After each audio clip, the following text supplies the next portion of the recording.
जुड़े हैं। निकुंज, morning to you और शुभकामनाएं आपको। ये जो पूरा हफ्ता है हम ईटी नाउ स्वदेश पर दिवाली सेलिब्रेट कर रहे हैं। स्वदेश की पहली दिवाली है और अभी भी अगर हम मोटे तौर पर देखें तो स्वदेश के लॉन्च के बाद से लेकर अभी तक बाज़ार में रुझान ठीक ही रहा है, पिछले कुछ दिनों की बिकवाली को अगर हम छोड़ दें तो। लेकिन आप जुड़े उससे पहले हम यही बात कर रहे थे कि शायद 6-8 महीने बाद ये जो गिरावट हमने 1000 अंकों की देखी है निफ्टी में, क्या पता वो शायद एक बेहतर मौका भी लगे सबको उस समय।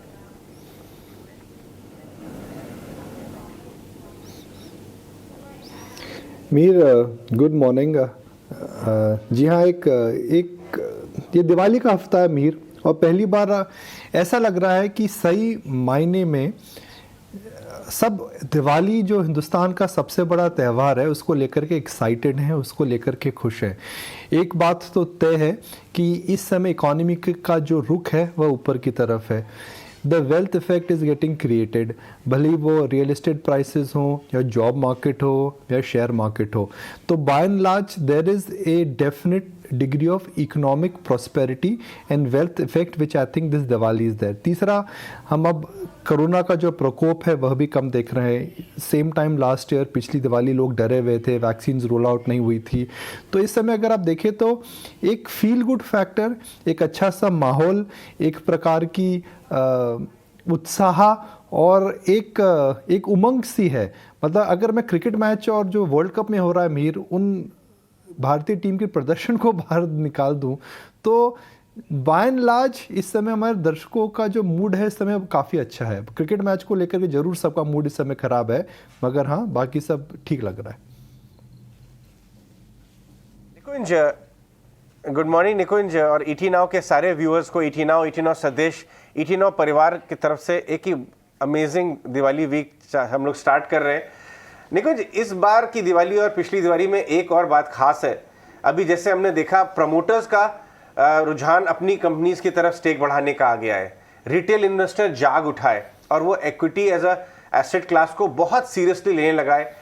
आप सोच लीजिए कि SIP figure 10,500 crore per month पहुंच गए। अभी हम लोग यही डिस्कस कर रहे थे कि इस दिवाली के बीच में और जो हम लक्ष्मी जी के आगमन की बात करते हैं, लक्ष्मी के आने की बात करते हैं, करोड़ों इन्वेस्टर्स की, निवेशकों की लास्ट दिवाली और इस दिवाली के बीच में उनके पोर्टफोलियो में लक्ष्मी जी का आशीर्वाद होगा।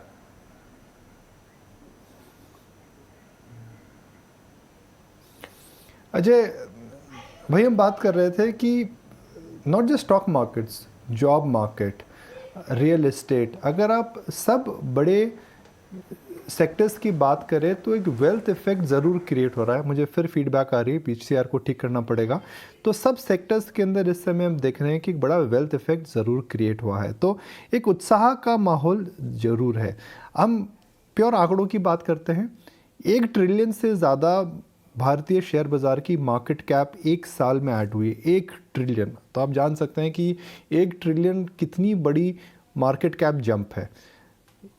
पिछले 1 साल के अंदर एक स्टार्टअप के अंदर जिस प्रकार का उत्साह, जिस प्रकार का पार्टिसिपेशन, जिस प्रकार का ग्लोबल इंटरेस्ट देखा हमने, एक प्रकार का रिकॉर्ड है वो। तीसरी हम बात करते हैं, और ये काफ़ी एक मुझे खुशी और गर्व हो रहा है कि जब मैं बोलता हूँ that this Diwali in a sense belongs to the retail investor. SIP के कलेक्शंस अगर आप देखें कि नंबर ऑफ डीमैट अकाउंट्स कितने खुले हैं। हम एक डेटा देख रहे थे कि डीमैट अकाउंट कोरोना से पहले 3 करोड़ थे, अब करीब 5.5 करोड़ के आसपास हो रहे हैं। यानी कि हर महीने 10 से 12 लाख डीमैट अकाउंट खुल रहे हैं। ये कि बहुत बड़ा एक संकेत है कि equity as an asset class में लोगों का बिलीव आ रहा है। देखिए, शेयर बाज़ार में 2 तरह के लोग आते हैं। एक जो शॉर्ट टर्म के लिए आते हैं, जो कि गेंस करना चाहते हैं, जो कि शॉर्ट टर्म पैसा बनाना चाहते हैं, जो कि ट्रेडिंग के लिए आते हैं। कोई नुकसान नहीं है, पर उसके वो एक पर्पस है जिसके लिए लोग आते हैं। मगर एक कैटेगरी है जो बोलती है भाई हम 10-15 साल में अपने सेविंग्स में अपना एसेट एलोकेशन चेंज करते हैं। इंडियंस हिस्टोरिकली अब only about real estate and gold. मगर अब 10,000 करोड़ का सिप का अगर पोर्टफोलियो है, और जाहिर है अगर हम आसपास लोगों से बात करते हैं, सब बोल रहे हैं जी मैंने 5,000 की सिप चालू करी, 10,000 की सिप चालू करी, मार्केट गिरेंगे तो हम और ज़्यादा निवेश करेंगे। Ajay, you will be surprise that जो भी मेरे से लोग इंटरेक्ट कर रहे हैं, मेरे से जो सोशल मीडिया पे या फिर अपने मित्र मंडली में जो सवाल पूछ रहे हैं, लोग ये नहीं पूछ रहे हैं कि अरे भाई लास्ट वीक की तेजी की मंदी के बाद क्या मार्केट गिरने वाला है, क्या हमें सब बेच के निकल जाना चाहिए। सब यह पूछ रहे हैं कि What are the sectors which we should buy in this decline? Should we start increasing our SIP allocation? तो एक ये नई तरह की एक उमंग है, नए तरह की लहर है, नए तरह का पार्टिसिपेशन है, और मैं उम्मीद यही करता हूँ दैट जो सेंसिबल इन्वेस्टर्स हैं जिन्होंने कोरोना काल के अंदर सिप में अपनी एलोकेशंस बढ़ाई हैं, उनको इस समय चेंजेस नहीं करने चाहिए। यह शेयर बाज़ार और इकॉनमी ऊपर जा रही है, हो सकता है ऊपर नीचे में थोड़ी वॉलेटिलिटी आए, मगर डायरेक्शनली वी आर हेडेड आए। हम एक कैंपेन रन कर रहे थे कि सेंसेक्स 1 लाख कब तक होगा, तो आई थिंक उस नंबर पे फोकस करना चाहिए कि 1 लाख जल्दी होगा और ज़रूर होगा। और अगर 1 लाख की जर्नी आप 60,000 से 1 लाख जाएंगे तो उसमें आप कैसे बेनिफिट कर सकते हैं, बिकॉज अगर इकॉनमी का रुख ऊपर है तो बदलिए और देश के साथ बढ़िए। बिल्कुल। साथ ही निकुंज, जैसे आप बात कर रहे हैं कि यहाँ पर कहीं से भी कॉन्फिडेंस कम नहीं है इन्वेस्टर्स का, तो अगर हम पिछले हफ्ते की बात ही करें तो जिस तरह से इंडिया ने अंडर परफॉर्म किया, अगर आप ग्लोबली बाकी इंडेक्स की बात करें, स्पेशली मिड कैप सेक्टर लगभग 10% तक करेक्ट हुआ है। तो ऐसे में अगर इन्वेस्टर्स को इस हफ्ते के लिए अगर उन्हें मौके ढूंढने हो जहां वो निवेश कर सके, क्योंकि इस हफ्ते निवेश के लिहाज से भी एक सेंटिमेंटली बहुत बड़ा हफ्ता है, सेंटिमेंटली, क्योंकि फेस्टिवल्स हैं, धनतेरस है, दिवाली है, मुहूर्त ट्रेडिंग पे लोग स्पेशली कुछ ना कुछ पूंजी रखते हैं जो वो कहीं ना कहीं लगाना चाहेंगे। तो ऐसे में कौन से sector, mid cap, small cap या लार्ज कैप, आपकी कहाँ सलाह होगी उन्हें निवेश करने की?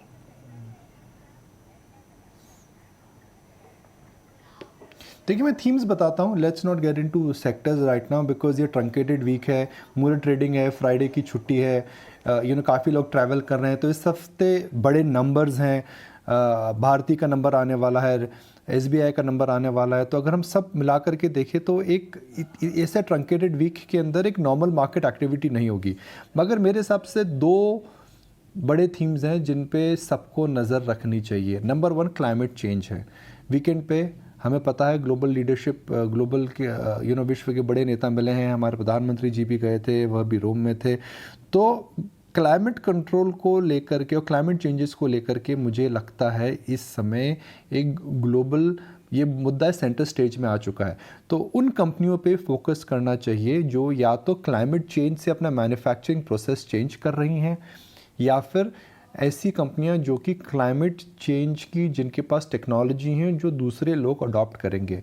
मैं दोबारा बोलूँगा, climate change is here and companies which will help control emission norms and climate change and make the planet greener, I think बड़ा अगला मल्टी बैगर मूव, जैसे हमने EV का बोला था 2 साल पहले आएगा, बड़ा मल्टी बैगर मूव उस क्षेत्र में ज़रूर आएगा।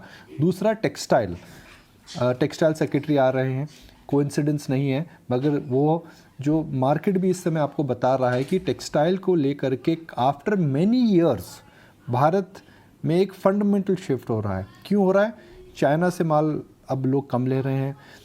हम जानते हैं कि चाइना की बड़ी प्रोविंसेस जहाँ से कॉटन इंपोर्ट होता था उसके अंदर भी चेंजेस आ रहे हैं। और पहली बार अगर आप देखें तो भारत की जो कंपनियां हैं उनके अंदर अब एक केपेक्स वापस चालू हो चुका है। पिछले 10-12 साल के अंदर हमने टेक्सटाइल क्षेत्र में कुछ भी केपेक्स नहीं देखा था।